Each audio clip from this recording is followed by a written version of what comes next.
वो 3 जून 2002 का दिन था।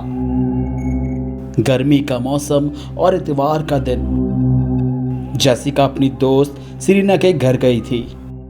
दोनों दोस्तें बहुत खुश थीं कि उनकी स्कूल की छुट्टियां हो चुकी हैं और अब वो अपनी छुट्टियों में खूब खेल कूद सकती हैं। इस दिन भी सारी दोपहर दोनों ने खूब खेला और शाम होते ही दोनों दोस्तें घर से बाहर टॉफ़ी खरीदने गईं। लेकिन किसी को क्या पता था कि ये दोनों बच्चियां अब कभी वापस नहीं आएंगी। दोनों बच्चों के घर वालों ने उन्हें तलाश किया, लेकिन कुछ पता ना चला।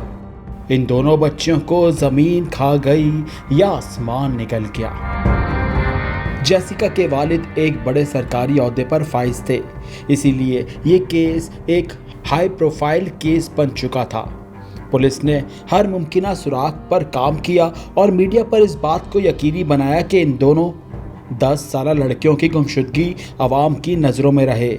मीडिया में वालिदैन की तरफ से उनकी वापसी के लिए अपीलें की गईं और मालूमात देने वालों के लिए इनामात का ऐलान भी किया गया।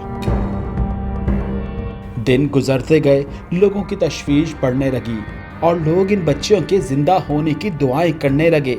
लेकिन जेसिका और सीरीना की गुमशुदगी के तकरीबन 2 हफ्ते बाद लोगों की उम्मीदें दम तोड़ने लगी।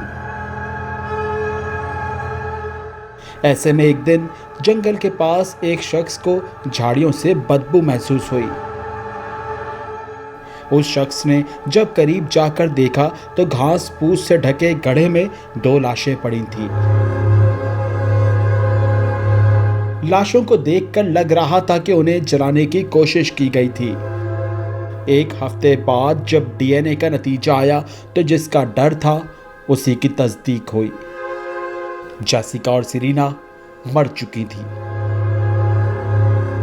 मौत की वजह का तयन करना मुश्किल था, लेकिन ये वाज़ेह था कि इन बच्चियों को वहां हलाक नहीं किया गया, बल्कि इन्हें मारकर उनके घर से 20-25 किलोमीटर दूर फेंक दिया गया था। लेकिन सवाल ये था कि आखिर ये कब हुआ, कैसे हुआ और किसने किया। पुलिस ने केस सुलझाने के लिए एक टीम तश्कील दी। टीम में खातून पैथोलॉजिस्ट शामिल थीं, जिनका नाम पैट्रिशिया विल्डशायर उर्फ जादूगरनी था। पुलिस इस खातून को जादूगरनी के नाम से पुकारती थी क्योंकि ये खातून केस सॉल्व करने के लिए बहुत सारे डाटा पर काम करती थी और आखिर में मुजरिम तक पहुंच जाती थी। जेसिका और सीरीना के साथ क्या हुआ, जिनकी लाशें गड्ढे से मिली थी?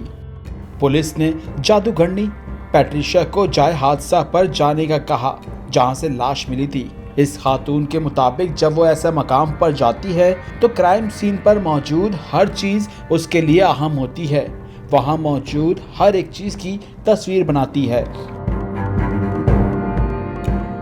जिससे पुलिस के लिए बहुत ज़्यादा मालूमात हासिल की जा सकती है। इस मामले में पुलिस जानना चाहती थी कि कातिल गड्ढे तक कैसे पहुंचा, क्योंकि पुलिस को कोई ऐसा सुराग नहीं मिला था जिससे वहां मौजूद पौधों को रोंद दिया गया था। विल्डशायर उर्फ जादूगरनी के लिए जराइम के मकामात पर पाए जाने वाले रौंदे हुए पौधे अहम थे कि लाशें वहां कब छोड़ी गई थीं। विल्डशायर के तजुर्बे से मालूम हुआ कि लड़कियों की लाशें गायब होने के फौरन बाद खाई में डाल दी गई थीं। जादूगरनी ने कहा कि मैंने पुलिस को दिखाया कि कहां से मुजरिम गड्ढे में गया और जब मैं अंदर गई तो मुझे जेसिका के बाल एक टहनी पर मिले।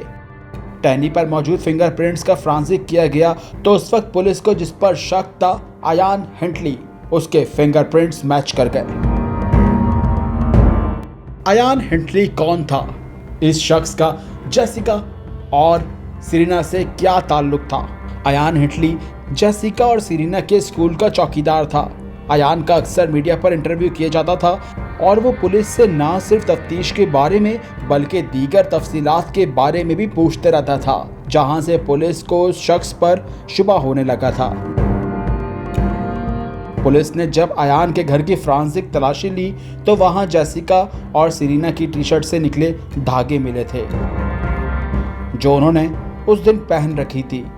लेकिन अयान ने इस बात को झुठलाते हुए कहा कि कत्ल वाले दिन ये दोनों बच्चियां बिल्कुल उसके घर आई थी, लेकिन इनमें से सेलिना की नाक से खून निकल रहा था तो उसने दोनों बच्चियों की मदद की थी। फिर पुलिस ने उस स्कूल की तलाशी ली जहां अयान काम करता था और इन्हें जले और कटे हुए कपड़ों के टुकड़े मिले, जो कपड़े लड़कियों ने आखिरी बार पहन रखे थे। जब विल्टशायर उर्फ जादूगंडी ने कपड़ों का फॉरेंसिक किया तो उन्हें पता चला कि कपड़ों में कुछ पौधों के टुकड़े पाए गए हैं।